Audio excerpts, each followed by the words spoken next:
Caribbean premier লিগে সাকিব আল হাসানের দল Antigua and Barbuda eliminator match থেকে বাদ পড়ার পর এবার যুক্তরাষ্ট্রের মাইনর ক্রিকেট লিগ খেলতে যুক্তরাষ্ট্রের উদ্দেশ্যে রওনা দিয়েছেন বাংলাদেশের তারকা ক্রিকেটার সাকিব আল হাসান।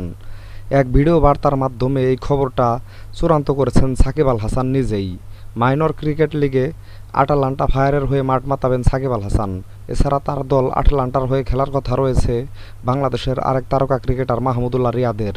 সিপিএলে সাকিবের দল অ্যান্টিগা ভালো না করতে পারলেও মাইনর লিগ ক্রিকেটে ভালো ফর্মে আছে সাকিব আল হাসানের দল আটালান্টা। সাউথ ডিভিশনে ৫ ম্যাচ খেলে সবগুলোতে জিতে ১০ পয়েন্ট নিয়ে পয়েন্ট টেবিলের ২ নম্বরে অবস্থান করছে সাকিবের আটালান্টা। আগামী ২০ সেপ্টেম্বর আটলান্টার হয়ে মরিসভিলের বিপক্ষে মাঠে নামবে সাকিব। এছাড়া আগামী মাসে কানাডায় অনুষ্ঠিত হতে যাওয়ার সুপার ৬০ ক্রিকেট টুর্নামেন্টেও খেলবেন সাকিব। তো বন্ধুরা, ভিডিওটি ভালো লাগলে একটি লাইক দিন। সাথে ক্রিকেট ও ফুটবলের নতুন নতুন আপডেট পেতে এখনই আমার চ্যানেলটিকে সাবস্ক্রাইব করে দিন। সকলকেই ধন্যবাদ।